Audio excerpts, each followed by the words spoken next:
Hello ဒီနေ့ကတော့ငဖယ်ကိုအီထုတ်ထုတ်လေးဖြစ်အောင်ဘယ်လိုချက်ရမလဲဆိုတာကိုချက်ပြပေးသွားပါမယ်ဖြစ်ပါရှင်။စောင့်မျှော်ကြည့်ရှုအားပေးကြပါဦးနော်။ပထမဆုံးငဖယ်ကိုစားဟင်းချုံမုံရဲ့စနွေးမုံရဲ့ပြီးတော့ဒီမှာတော့ငပြရည်ထည့်တာမပါလိုက်ဘူးပေါ့နော်ငပြရည်ရဲ့အဲ့ဒီ၄မျိုးထည့်ပြီးတော့နေပါမယ်။နေပြီးသွားပြီဆိုရင်တော့အပေါ်ကနေဂျင်းရည်လေးနည်းနည်းလေးထည့်လိုက်ပါမယ်။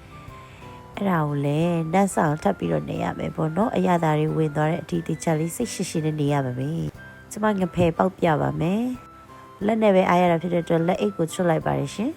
ငဖယ်ဆိုတာကျမအခုပြသလိုမျိုးနာလေးပေါက်ရပါတယ်ဗီဒီယိုကိုအဆုံးထိကြည့်မသွားတဲ့ကောင်နေလားအဆုံးထိကြည့်ပြီးတော့ကော့မလည်းမရေးသွားတဲ့ကောင်နေလားဆိုပြီးတော့ပေါက်ရပါတယ်နော်စေတနာမြတ်တာကရုဏာတွေနဲ့ပေါက်ထားတဲ့ငဖယ်ဖြစ်တဲ့အတွက်ကြောင့်မလို့အရသာရော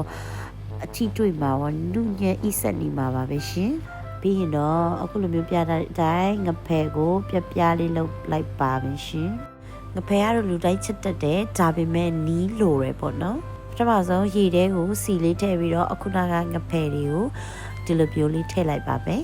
ဘာလို့လဲဆိုရင်ဒါမျိုးထဲမှာထုတ်လေးဖြစ်တာပေါ့နော်โอเคပွာလာပြီဆိုရင်တော့အခုလိုမျိုးပဲငဖယ်လေးတွေကိုဆယ်လိုက်ပါမယ်ရှင်ပြီးတော့စီလေးထည့်ပြီးတော့ငဖယ်တွေကိုကြော်ပါမယ်စီကတော့တအားပေါက်တယ်ကျွန်မကြော်တာမဟုတ်ပါဘူးเนาะစီတအားပေါက်လို့ကျွန်မမကြော်တတ်ပါဘူးရှင်ဘေးနာအမကြီးကြော်တာပါဘေးနာအမကြီးကလက်လွန်ချက်သူဖြစ်သွားတဲ့အတွက်ကြောင့်မလို့ငဖယ်လေးကအလစ်တက်လေးမာသွားပါတယ်โอเคမိုင်မချက်ဘူးဆိုပြီးတော့ငဖယ်3-50ခုလောက်မြည်ကြည့်လိုက်ပါတယ်ဒါပေမဲ့အရန်ကောင်းနေတော့မယ်ဒီလောက်နေတာချက်လို့ရသေးတယ်โอเคတော့ချက်ကြမယ်ပြီးတော့ခရမ်းချီသီးတွေကိုအခုလိုမျိုးပုံစံလေးဖြတ်ထားပါမယ်ရှင်ဖြတ်ထားပြီးပြီဆိုရင်တော့စက်တူအနီရဲ့အဖြူရဲ့ကိုငရုတ်စုံတဲကို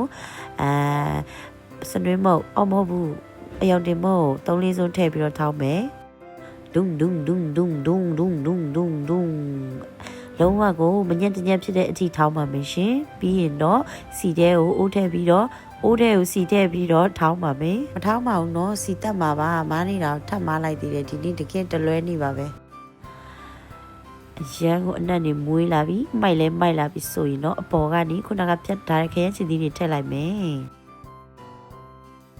ပြီးတော့ခရမ်းချီသီးတဲကိုစားဟင်းချုံမုတ်ရဲ့ငပြရည်ရဲ့နည်းနည်းလေးထည့်လိုက်ပါမယ်เนาะဗီဒီယိုထဲမှာငပြရည်ထည့်တဲ့အပိုင်းတွေကိုဘာလို့မေ့နေလဲမသိဘူးโอเคပြီးသွားပြီဆိုရင်တော့ညီမတို့ဒီခရမ်းချီသီးပျော့တဲ့အထီကိုရေလေးထည့်ပြီးတော့အဖုံးလေးအုပ်လိုက်ရေလေးထည့်လိုက်အပျော့တဲ့အထီစောက်မယ်ပေါ့နော်ခရမ်းချီသီးတွေအနက်နေမွေးပြီးတော့လုံးဝချေသွားပြီဆိုရင်တော့အပေါ်ကနေငဖယ်လေးတွေထည့်လိုက်ပါမယ်ရှင်ငဖယ်တွေကိုလည်းကျမငဖယ်ကနည်းနည်းမာသွားတယ်ဒါပေမဲ့လည်းအရသာထုတ်ဖြစ်နေတော့မယ်နော်အိမ်မှာဒီလေးအတိုင်းလှုပ်ရှားကြည့်လို့ရပါတယ်ပြီးတော့ရေလေးထည့်ပြီးတော့ဖုံးလေးအုပ်မယ်နည်းနည်းပွက်တဲ့အထိထားမယ်ပေါ့နော်ကဲကိုကငရုတ်ကြီးကြိုက်တယ်ဆိုရင်တော့အများကြီးထည့်လို့ရတယ်ဒီဗီဒီယိုထဲမှာနည်းနည်းပဲထည့်ထားတာပေါ့နော်တကယ်တမ်းအများကြီးထည့်တာငရုတ်ကြီးကနည်းနည်းပဲကြိုက်တယ်ဆိုရင်နည်းနည်းပဲအုပ်လို့ရပါတယ်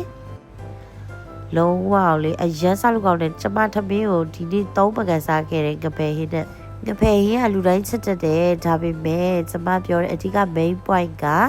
ဒီထုတ်ဖြစ်အောင်ဘယ်လိုချက်ရမလဲဒီပဲပေါ့နော်ပုံမှန်ငဖယ်လုံးပြီးကြော်လိုက်ရုံပဲ